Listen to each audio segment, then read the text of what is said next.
Le thème de ce jour, les promesses de Dieu. Nous nous sommes rappelés à une chanson quand on était encore adolescent. On chantait autour des promesses de Dieu. On disait, la promesse de Dieu.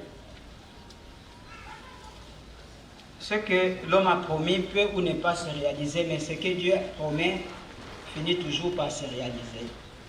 C'est ce qu'on disait dans cette chanson-là. Nous sommes une nation qui a reçu la promesse. Vous pouvez être conscient de ça ou pas.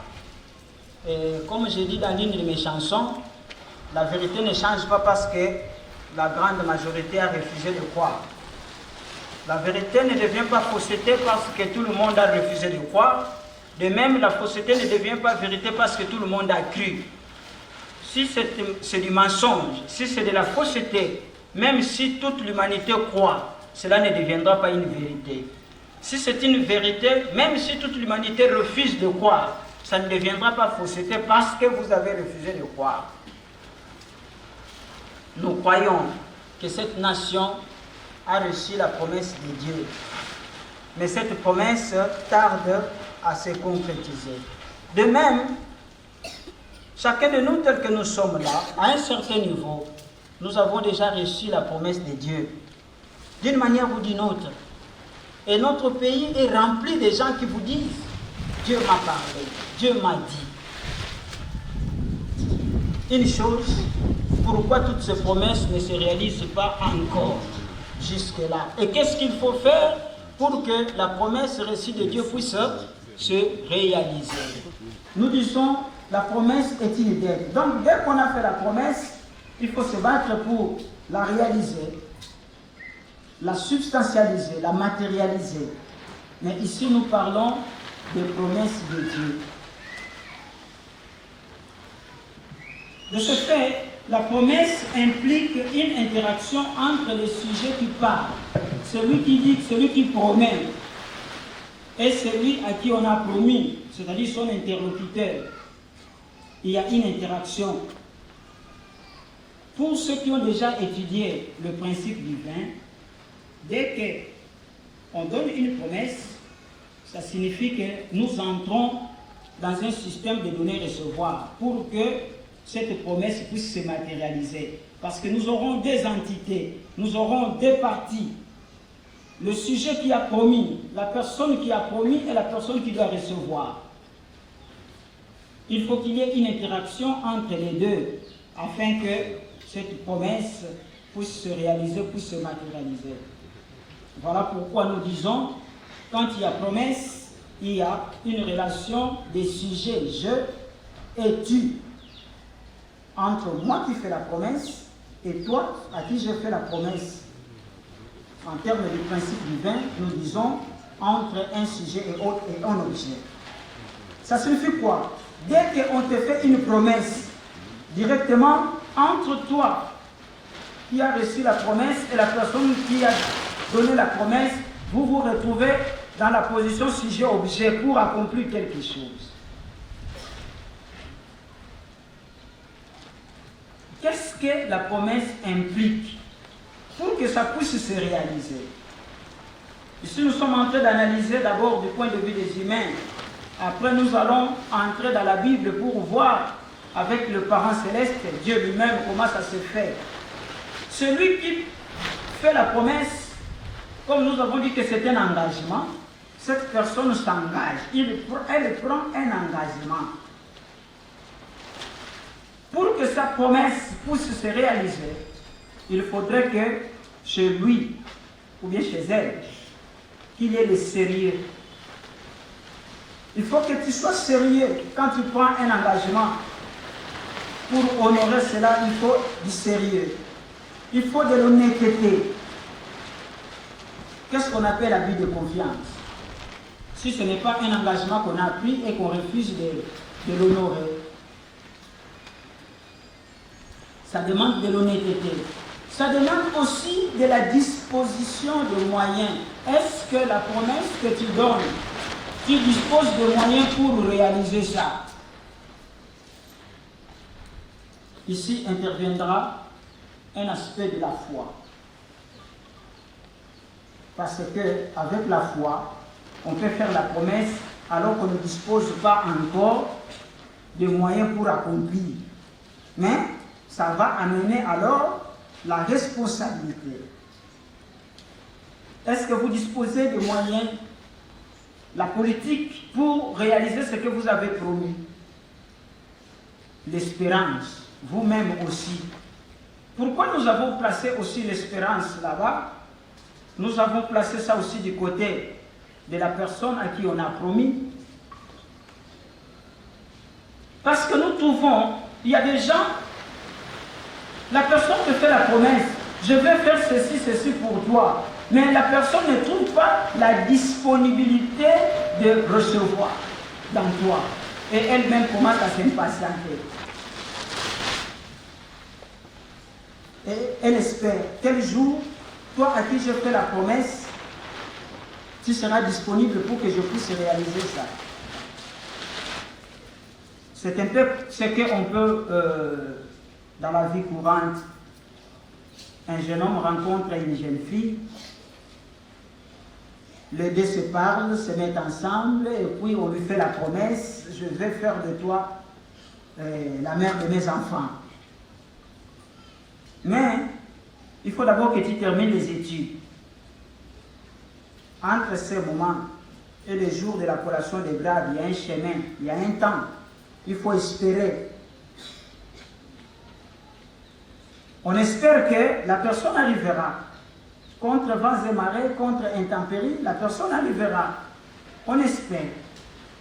Du côté de l'interlocuteur, de la personne à qui on a fait la promesse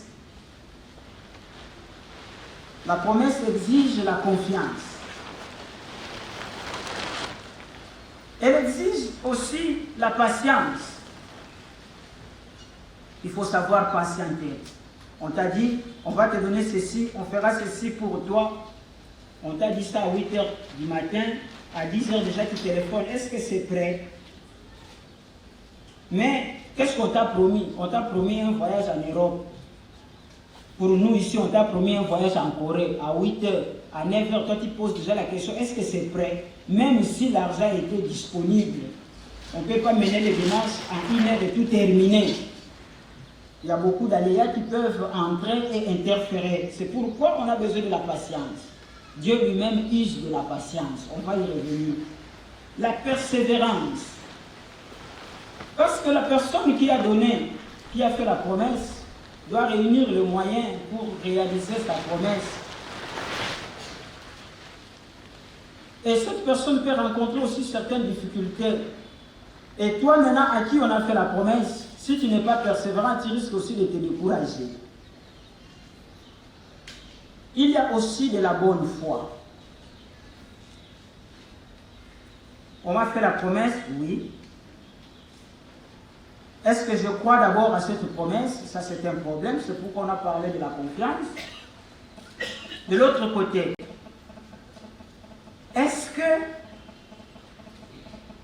pour nous qui prions, est-ce que je prie pour la personne qui m'a promis? Ça par exemple. Est-ce que, en rapport avec la promesse, je suis en train de me préparer à faire bon usage de l'objet que je vais recevoir?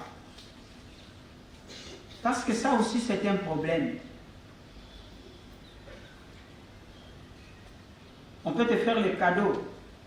On te donne une Jeep. Ah, merci beaucoup. Mais tu ne sais pas prendre soin de ça. La personne qui t'a donné va regarder, va se poser la question, est-ce que j'ai bien fait de la lui donner? On peut te faire cadeau d'un habit. Depuis que tu l'as porté une première fois, l'habit s'est sali, tu ne laves pas cet habit, directement tu négliges ça, demain on vient, on trouve ça, c'est devenu un torchon à la maison. La personne qui t'a offert ça peut se poser la question, ai-je bien fait? Si j'avais donné ça à quelqu'un d'autre, est-ce que l'autre là ne prendrait pas soin de ça? Il est vrai, que quelque part, dans le principe, quand nous enseignons, nous disons que l'offrande ne doit pas avoir une ficelle. C'est-à-dire, quand vous avez donné, vous oubliez. Mais lorsqu'on fait bon usage de ce qu'on a donné, ça encourage pour qu'on donne davantage. Donc, ne fût-ce que pour encourager celui qui vous a donné, faites preuve de bonne foi. Faites bon usage de ce qu'on vous a donné. Nous disons, au besoin, il faut aider la personne qui vous a promis à réaliser aussi sa promesse. Comme nous avons évoqué, on vous a promis, oui, on vous a promis le mariage. Est-ce que vous prenez le temps de prier pour cette personne qui vous a promis le mariage? On vous a promis que non, voilà, dès que tu décroches le diplôme d'État, tes études universitaires, c'est moi qui vais les prendre en charge. Mais quand est-ce qu'on te fait cette promesse, tu es en troisième des humanités. Ah, mais pourquoi ne pas payer ça maintenant? Pourquoi ne pas prendre mes études aux humanités en charge? Pourquoi me faire la promesse à l'université? Est-ce que je prends le temps? Il y a des personnes à qui on a dit, si tu fais la distinction, alors on va te donner ceci, une promesse conditionnelle. Et toi tu dis à ce moment Vanda Nayo. Est-ce que j'encourage la personne à m'aider, à réaliser sa promesse au besoin? Est-ce que je l'aide à concrétiser ça? Mon attitude, est-ce que ça l'encourage? Ces choses que nous sommes en train de voir, pour nous, c'est pareil avec Dieu. Lorsqu'il nous fait la promesse, est-ce que nous encourageons Dieu pour que ce qu'il nous a promis, qu'il puisse le réaliser? Est-ce que la promesse de Dieu que nous avons reçue, nous sommes en train de nous mettre dans une position, dans une disposition telle que si Dieu réalise ça, je vais entretenir, je vais fructifier, je vais augmenter par rapport à la parabole des talents. Et ça peut aider que la promesse puisse se réaliser le plus tôt que possible, ou bien ça puisse se retarder. Alors il y a aussi l'espérance pour la personne à qui on a promis. Puisque nous avons dit, dans la promesse, il y a le donner-recevoir. Par conséquent, il est important que nous puissions revoir les implications de l'action de donner-recevoir. Tout celui qui a déjà étudié le principe connaît et comprend bien cette partie. Lorsque deux entités, deux personnes se retrouvent dans des positions sujet et objet pour réaliser un objectif, première chose, qu'est-ce qui les relie? C'est ce que nous avons mis au milieu, que nous avons appelé le but commun, ou bien la base commune. Entre le sujet et l'objet, il faut qu'il y ait quelque chose en commun, les pivots autour desquels les deux entités tournent, la base commune. Qu'est-ce qui me relie à telle personne? Qu'est-ce qui me relie à telle chose? Qu'est-ce qui me relie à telle organisation? Qu'est-ce qui me relie à ceci, ainsi de suite? La base entre moi et l'autre, c'est quoi? Nous savons que lorsque deux entités, deux personnes s'articulent autour d'une base commune et interagissent dans une relation de donner-recevoir, ça c'est le secret, les vrais parents nous ont donné, c'est le secret pour qu'il y ait le développement, la multiplication, l'épanouissement et les actions qui viennent par temps de force de l'action de donner et recevoir. Pour ceux qui n'ont pas encore étudié cet enseignement, qu'est-ce que nous voulons dire? Dès que deux personnes entrent en relation, que ces deux personnes soient conscientes ou pas, que l'objet de leur unité soit bon ou mauvais, il y a un principe de Dieu établi depuis la création, et ce principe fera que la relation de donner-recevoir entre les deux personnes puisse générer d'autres forces. D'abord, quand nous parlons de force, la force est invisible. Par exemple, le vent qui fait bouger cette bâche, nous ne la voyons pas. Nous ne le voyons pas plutôt. Nous voyons seulement les effets. La force, c'est pareil. La force est invisible. Elle est unie. On l'étudie à travers les manifestations. Dès qu'il y a donné-recevoir entre toi et une personne, il y aura des forces qui vont naître entre vous deux. Et ces forces-là, Dieu a établi ces principes parce que c'est ça qui permet à ce qu'il y ait la multiplication ou le développement, qu'il y ait l'épanouissement, que ça vous permette aussi de poser des actions. Je pense que ceux qui sont dans la salle, qui font les séminaires de 2 jours, on a approfondi ces choses pour eux. Cela étant, puisque nous parlons de la promesse, si on vous promet, on est dans le processus de la réalisation de cette promesse, vous commencez déjà à interagir, les forces de l'action de donner-recevoir vont naître. Et quand ces forces naissent, elles accomplissent leur rôle. Mais, ce que nous avons dit au diapo précédent, notre attitude, notre comportement, la façon dont j'attends la réalisation de cette promesse, ça peut faire que le temps de la réalisation puisse se prolonger, ou bien puisse se courter, ou bien que la promesse soit annulée. Voilà pourquoi il y a des gens à qui on a promis, et puis un jour on dit, je ne te ferai plus ce que j'ai dit, je ne te donnerai plus ce que j'ai dit. Pourquoi? À cause de ça. Donc je m'attendais à ce que, après t'avoir fait cette promesse, que tu puisses te comporter de telle manière pour que je puisse la réaliser. À ce moment, sur le plan du principe, qu'est-ce qui vient de se passer? Vous avez fait quelque chose qui a annulé la base commune qui vous initiait. Et puisque la base commune est annulée, les forces de l'action de donner et recevoir qui font exister quelque chose entre vous, qui doivent vous permettre les développements, ces forces-là aussi s'éteignent. Par conséquent, tout s'arrête. À plusieurs reprises, Dieu a voulu faire quelque chose avec nous. À plusieurs reprises, Dieu entre en contact avec nous. Peut-être un rêve, une révélation, un message qui vient de quelqu'un d'autre.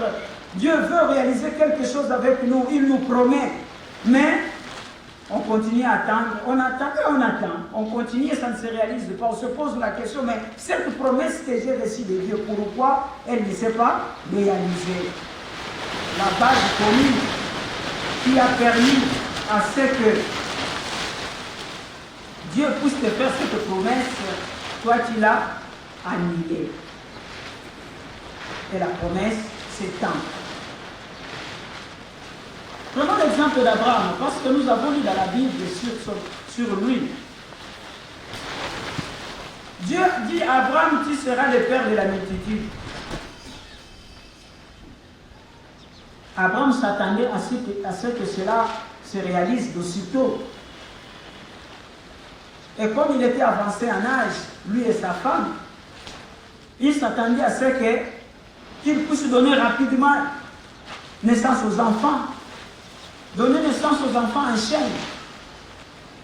Même si les enfants doivent naître chaque mois, afin de réaliser la multitude. Mais, à cause de quelque chose qui s'est passé, on lui dit, cette même descendance que je t'ai promise, ira souffrir 400 ans. Une prolongation. On pourra peut-être y revenir. Parce que quelque chose est arrivé. Une prolongation. Dieu est éternel. Il te promet aujourd'hui. Toi, tu commets une erreur, une prolongation arrive. Alors qu'on t'a fait la promesse qu'il y avait 16 ans. Et si la prolongation est de 80 ans, Dieu ne vieillit pas, il est ce qu'il a toujours été. 80 ans après, toi tu seras comment? Est-ce que tu auras encore la force, l'énergie pour mettre en pratique ce que tu allais mettre en pratique à 16, 17, 20 ans?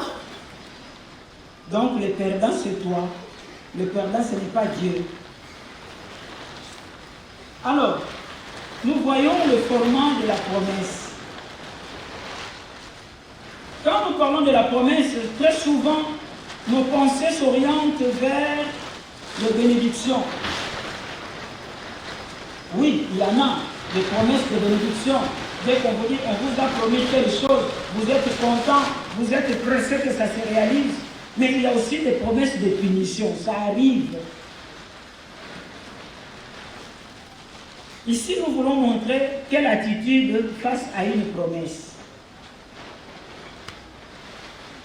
En tant que parents, il nous arrive à la maison de faire la promesse à l'enfant pour lui dire, en tout cas à la fin de cette année, si tu obtiens des bons points, à ce moment-là, voilà, je vais faire ceci, c'est là pour toi. Ça, c'est une promesse de bénédiction.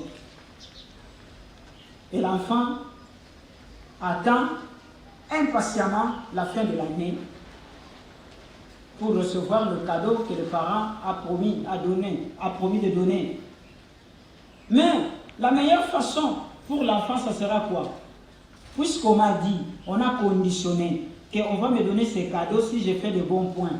Alors l'enfant doit être concentré, il doit faire focus sur le cadeau qu'on a promis, ou bien il doit faire focus sur les études qui vont ouvrir la porte pour que le cadeau arrive. La logique est que dans ce genre de promesses, de bénédictions conditionnelles, on ne doit pas faire focus sur l'objet de la promesse, mais on doit faire focus sur ce que je dois faire pour mériter la promesse. Voilà pourquoi nombreux finissent par dire « j'ai été déçu ». On m'a promis, mais on n'a pas réalisé. Oubliant que cette réalisation dépendait de quelque chose que vous-même vous devriez faire. Quelqu'un à qui on a promis une bénédiction, mais ne fournit pas un effort pour mériter cette bénédiction. Et le jour où la bénédiction ne se réalise pas, la personne se plaint. Je regrette de t'avoir fait confiance. Mais tu m'as fait confiance sur base de quoi? Ma promesse était sur base de quelque chose, d'une condition. Ça, c'est plus Dieu. Quand Dieu nous promet, quand Dieu veut nous bénir, c'est sous cette forme. Voilà pourquoi nous avons lu l'histoire d'Abraham. Les promesses de bénédiction, nous avons mis ces deux versets, mais c'est rempli dans la Bible. À gauche, nous avons mis des promesses de bénédiction. À droite, nous avons mis des promesses de punition. Ça existe.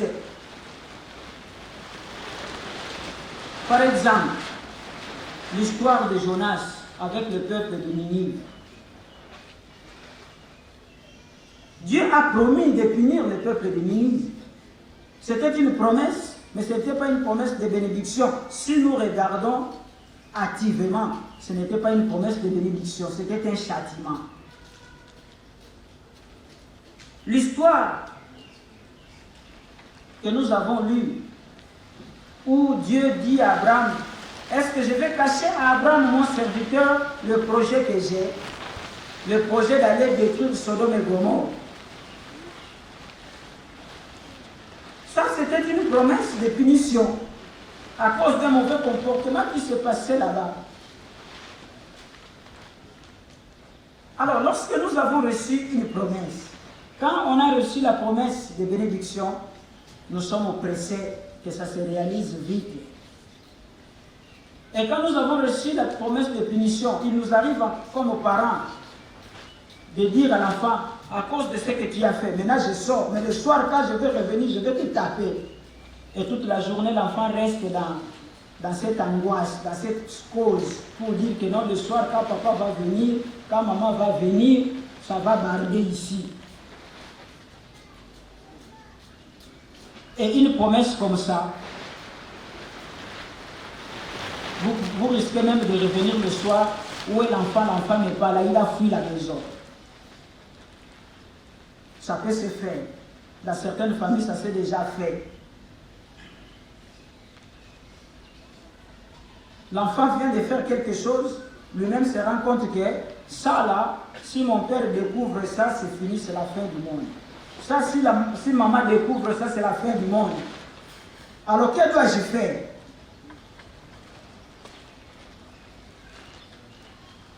Non, je préfère m'éclipser seulement. Moi, na Kilinda. Pourquoi? Azobanga film. Et il est parti, et c'est toute sa vie qui est gâchée comme ça. Alors, ici, nous voulons montrer, lorsque nous avons la promesse, si c'est la promesse de la bénédiction, on ne doit pas croiser les bras pour dire Dieu m'a promis, il va réaliser, il est fidèle à ses promesses, je connais, je croise les bras et j'attends. Tu attendras jusqu'à la fin du temps et ça n'arrivera pas. Quand on a reçu une promesse de bénédiction, il faut se poser la question, quelle est la responsabilité que je dois accomplir pour que cette promesse puisse se réaliser le plus tôt que possible. Mais lorsque j'ai reçu une promesse de punition, de châtiment, voilà pourquoi nous avons repris le passage de Jonas ici. Le peuple de Ninive, on lui a aussi dit, toi aussi, Ninive, tu vas finir comme Sodome et Gomorrhe. Promesse de châtiment, de punition. Au lieu de dire, c'est trop tard, on croise les bras, on attend seulement que Dieu, dans sa majesté, qu'il puisse faire seulement ce qu'il a décidé. Non. Le peuple de Ninive prend la responsabilité de demander pardon à Dieu. Depuis le roi, tout son gouvernement, jusqu'au petit peuple, tout le monde prend l'engagement de demander pardon.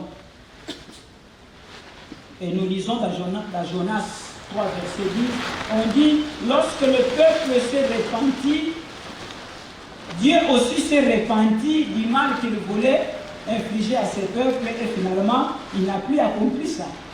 Donc, lorsque nous avons une promesse de punition, ce n'est pas une fatalité. La stratégie, c'est de demander pardon, sincèrement pardon, de s'humilier devant Dieu et de se laisser à sa disposition. Le grand problème ici avec l'homme, c'est quoi? Lorsqu'il a demandé pardon, aussitôt il finit de prononcer le mot pardon, il dit ok, j'ai déjà demandé pardon, il se sent directement retrouvé ou bien rétabli dans ses droits. Vous voyez cette attitude, non? Vous êtes dans le bus, vous êtes dans le transport. Même si c'était prévu que tout le monde soit assis, mais nous montons dans le bus transport, nous sommes debout. Et quand on arrive dans les embouteillages, quand on arrive là où la route n'est pas bonne, dans le trou, quand on arrive à cet endroit-là, qu'est-ce qui arrive? Ah non, on y a Tingaï. Dès que la personne se plaint au Nyatinga, il y a une attitude. Vous trouvez quelqu'un qui vous dit ok, kasi pardon. Il suffit que celui-là qu'on a piétiné puisse encore ajouter un seul mot. L'autre dit oh, mais sinon c'est pardon, t'es occupé. C'est comme si, parce que tu as prononcé pardon, directement tu es rétabli dans le droit et que tu commences même à imposer. Et c'est comme ça qu'il y en a qui viennent, ok, j'ai déjà demandé pardon, alors donne-moi ce que tu voulais me priver. Le pardon lui-même, c'est aussi une attitude. On a déjà parlé de ça quand on avait évoqué autrefois ici, Ézéchiel 33, 14 à 16. On avait déjà parlé sur le pardon. Donc le pardon, il y a aussi une attitude qui accompagne la parole que nous prononçons. Vous pouvez trouver quelqu'un, même dans un couple, quelqu'un qui se plaint. Je lui ai demandé pardon, mais il ne veut pas. Oui, tu as demandé pardon, mais comment tu l'as demandé? Avec quelle attitude, avec quel mot tu as demandé ce pardon? Ça aussi, ça compte. Il y a une attitude avec laquelle on demande pardon.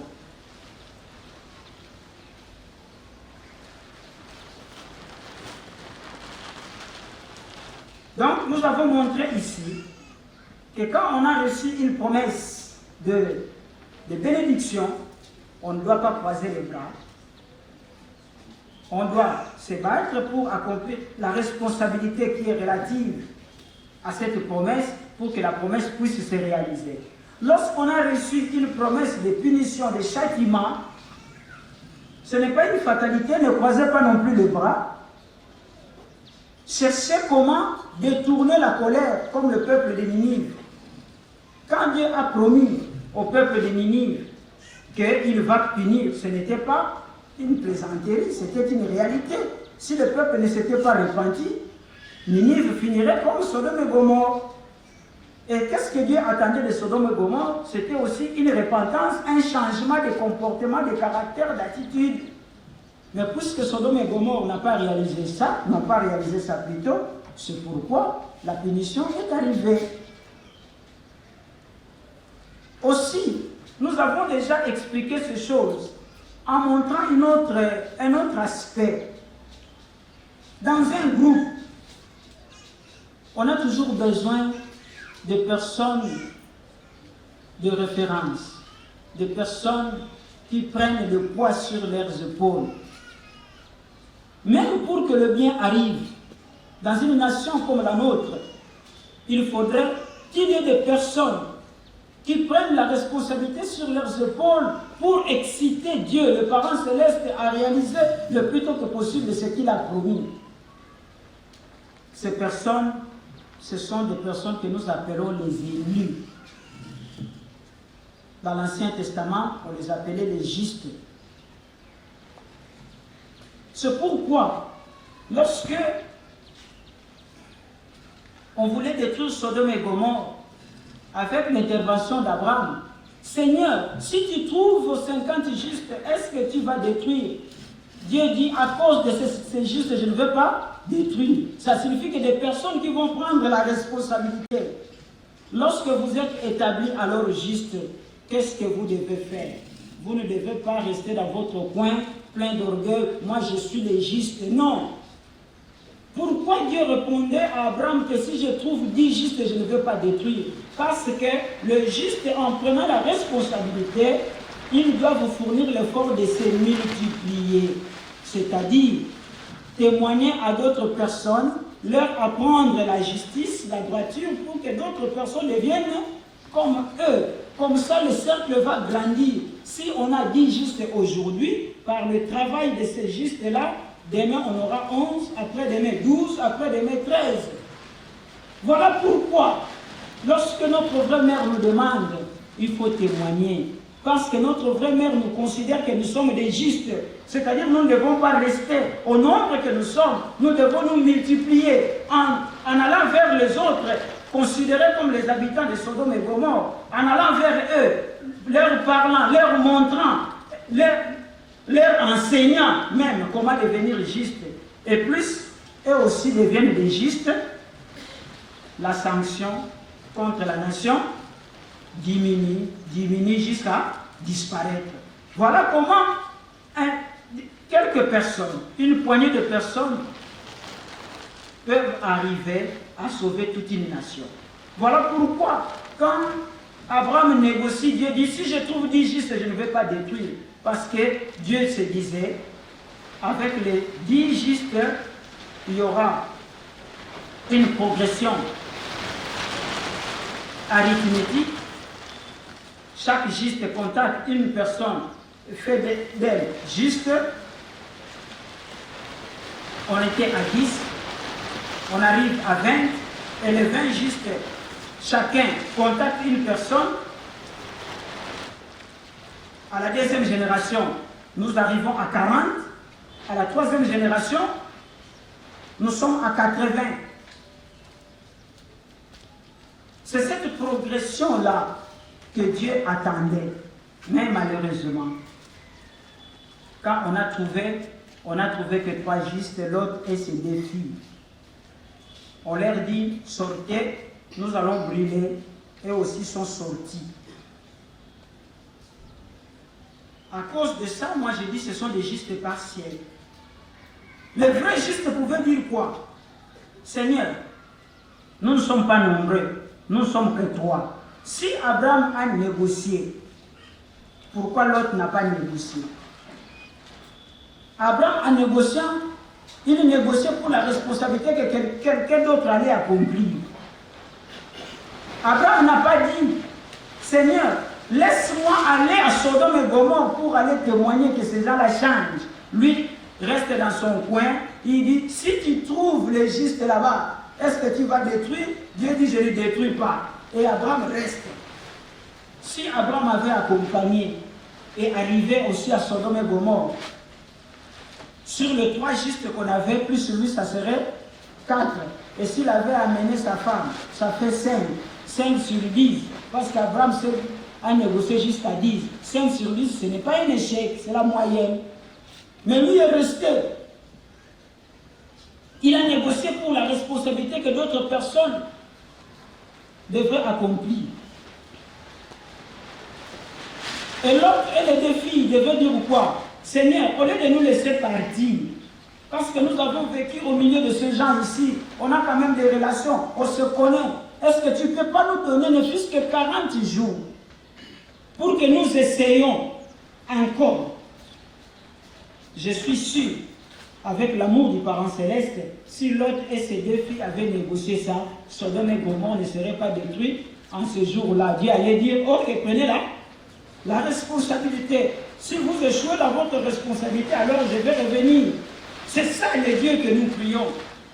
Quand il dit que je ne prends pas plaisir à la mort du méchant, c'est ça. L'exemple encore, c'est Moïse. Moïse sur la montagne de Sinaï.